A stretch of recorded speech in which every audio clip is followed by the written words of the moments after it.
श्री गणेशाय नमः। श्री भगवत पुराण के द्वितीय स्कंद का छठा अध्याय। विराट स्वरूप की विभूतियों का वर्णन। ब्रह्मा जी कहते हैं, उन्हीं विराट पुरुष के मुख से वाणी और उसके अधिष्ठाता देवता अग्नि उत्पन्न हुए। सातों छंद उनकी सात धातुएं से निकले हैं। मनुष्यों, पितरों और देवताओं के भोजन करने योग्य अमृतमय अन्न, सब प्रकार के रस, रसेंद्रियां और उसके अधिष्ठात्र देवता वरुण विराट प्रभु पुरुष की जिह्वा से उत्पन्न हुए। उनके नासिका छिद्रों से प्राण, अपान, व्यान, उदान और समान, ये पांच प्राण और वायु तथा घ्राणेन्द्रियों से अश्वनी कुमार समस्त औषधियां एवं साधारण तथा विशेष गंध उत्पन्न हुए। उनकी नेत्रेंद्रियों रूप और तेज की तथा नेत्र गोलक स्वर्ग और सूर्य की जन्मभूमि है। समस्त दिशाएं और पवित्र करने वाले तीर्थ कानों से तथा आकाश और शब्द श्रोतेंद्रियों से निकले हैं। उनका शरीर संसार की सभी वस्तुओं के सारभाग तथा सौंदर्य का खजाना है।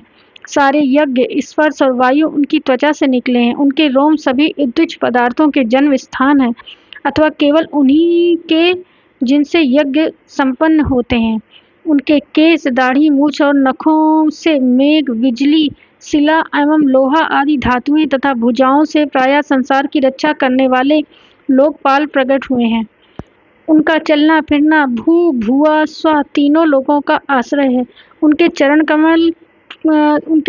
कमल प्राप्त की रक्षा करते हैं और भयों को भगा देते हैं तथा समस्त कामनाओं की पूर्ति उन्हीं से होती है। विराट पुरुष का लिंग जल, वीर्य, सृष्टि, मेघ और प्रजापति का आधार तथा उनकी ज्ञानेन्द्रिया मैथुन जनित आनंद का उद्गम है। नारद जी, विराट पुरुष की पायु इंद्रिय यम, मित्र और मल त्याग तथा गुदा द्वार, हिंसा, नित्रंति, मृत्यु और नरक का उत्पत्ति स्थान है।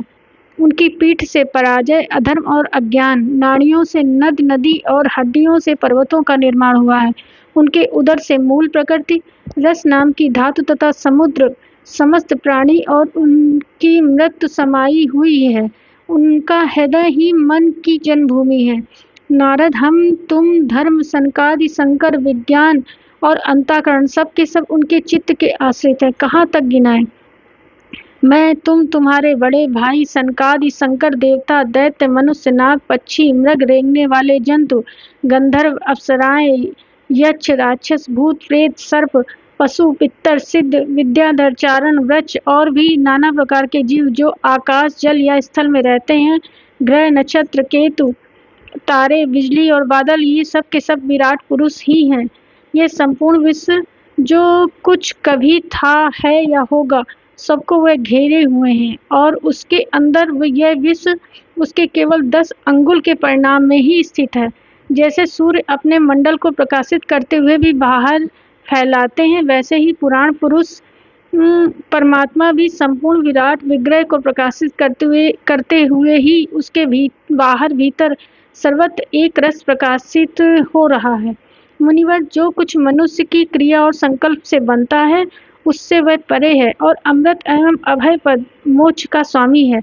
यही कारण है कि कोई भी उसकी महिमा का पार नहीं पा सकता। संपूर्ण लोक भगवान के एक पाद मात्र है, अंश मात्र है तथा उनके अंश मात्र लोकों में समस्त प्राणी निवास करते हैं। भूलोक, भूर्वलोक और स्वर्लोक के ऊपर महरलोक है। उसके भी ऊपर जन, तप और सत्यलोक में क्रमशः अमृत, क्षेम और अभय का नित्य निवास है।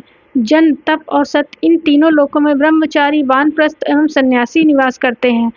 दीर्घकालीन ब्रह्मचर्य से रहित गृहस्थ भूलोक, भूर्वलोक और स्वर्लोक के भीतर ही निवास करते हैं। शास्त्रों में 2 मार्ग बतलाए गए हैं, एक अविद्या रूप कर्म मार्ग जो सकाम पुरुषों के लिए और दूसरा उपासना रूप विद्या का मार्ग जो निष्काम उपासकों के लिए। मनुष्य दोनों में से किसी एक का आश्रय लेकर भोग प्राप्त करने वाले दक्षिण मार्ग से अथवा मोक्ष प्राप्त करने वाले उत्तर मार्ग से यात्रा करता है, किंतु पुरुषोत्तम भगवान दोनों के आधारभूत हैं। जैसे सूर्य अपनी किरणों से सबको प्रकाशित करते हुए भी सबसे अलग है, वैसे ही जिन परमात्मा से इस अंड की और पंचभूत, एकादशा इंद्रिय एवं गुणमय विराट की उत्पत्ति हुई है, वे प्रभु भी इन समस्त वस्तुओं के अंदर और उनके रूप में रहते हुए भी उनसे सर्वथा अतीत हैं।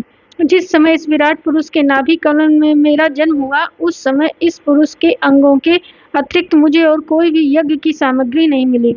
तब मैंने उनके अंगों में ही यज्ञ के पशु, यूप, स्तंभ, कुश, ये यज्ञ भूमि, यज्ञ के योग, उत्तम काल की कल्पना की।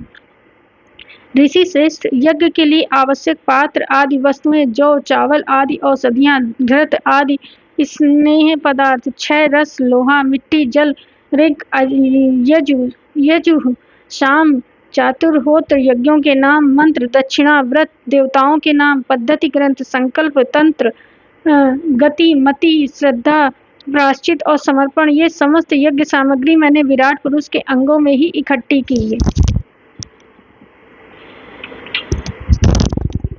इस प्रकार विराट पुरुषों के अंगों से ही सारी सामग्री का संग्रह करके मैंने उन्हीं सामग्रियों से उन यज्ञ स्वरूप परमात्मा का यज्ञ के द्वारा यजन किया। तदंतर तुम्हारे बड़े भाई इन 9 प्रजापतियों ने अपने चित्त को पूर्ण समाहित करके विराट एवं अंतर्यामी रूप में से स्थित इस पुरुष की आराधना की। उसके पश्चात समय समय पर मनु, ऋषि, पितर, देवता, दैत्य और मनुष्यों ने यज्ञों के द्वारा भगवान की आराधना की।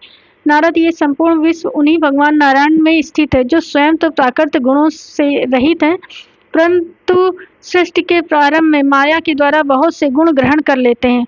उन्हीं की प्रेरणा से मैं इस संसार की रचना करता हूँ। उन्हीं के अधीन होकर रुद्र इसका संहार करते हैं और वे स्वयं ही विष्णु के रूप में इसका पालन करते हैं, क्योंकि उन्होंने सत्य, रज और तम की 3 शक्तियाँ स्वीकार कर रखी है। बेटा, जो कुछ तुमने पूछा था उसका उत्तर मैंने तुम्हें दिया है। भाव या अभाव, कार्य या कारण के रूप में ऐसी कोई वस्तु नहीं है जो भगवान से भिन्न हो। प्यारे नारद, मैं प्रेम पूर्ण एवं उत्कंठित हृदय से भगवान के स्मरण में मग्न रहता हूँ। इसी से मेरी वाणी कभी असत्य होती नहीं दिखती, मेरा मन कभी असत्य संकल्प नहीं करता और मेरी इंद्रियां भी कभी मर्यादा का उल्लंघन करके कुमार्ग में नहीं जाती। मैं वेद मूर्ति हूँ, मेरा जीवन तपस्यामय है। बड़े बड़े प्रजापति मेरी वंदना करते हैं और मैं उनका स्वामी हूँ। पहले मैंने बड़ी निष्ठा से योग का सर्वांग अनुष्ठान किया था, परंतु मैं अपने मूल कारण परमात्मा के स्वरूप को नहीं जान सका, क्योंकि वे तो एकमात्र भक्ति से ही प्राप्त होते हैं। मैं तो परम मंगलमय एवं शरण आए हुए भक्तों को जन्म मृत्यु से छुड़ाने वाले परम कल्याण स्वरूप भगवान के चरणों को ही नमस्कार करता हूँ। उनकी माया की शक्ति अपार है। जैसे आकाश अपने अंत को नहीं जानता, वैसे ही वे भी अपनी महिमा का विस्तार नहीं जानते। ऐसी स्थिति में दूसरे तो उसका पार पा ही कैसे सकते हैं। मैं, मेरे पुत्र, तुम लोग और शंकर जी भी उनके सत्य स्वरूप को नहीं जानते, तब दूसरे देवता तो उन्हें जान ही कैसे सकते हैं। हम सब इस प्रकार मोहित हो रहे हैं कि उनकी माया के द्वारा रचे हुए जगत को भी ठीक ठीक नहीं समझ सकते, अपनी अपनी बुद्धि के अनुसार ही अटकल लगाते हैं। हम लोग केवल उनके अवतार की लीलाओं का गान ही करते हैं, उनके तत्व को तो नहीं जानते।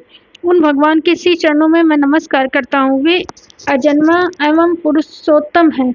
प्रत्येक कल्प में वे स्वयं अपने आप में अपने आप की ही सृष्टि करते हैं, रक्षा करते हैं और संहार कर लेते हैं। वे माया के लेस में रहित है, केवल ज्ञान स्वरूप है और आत्मा राम के रूप में एक रस स्थित है। वो तीनों कालों में सत्य एवं परिपूर्ण है, न उनका आदि है न अंत है।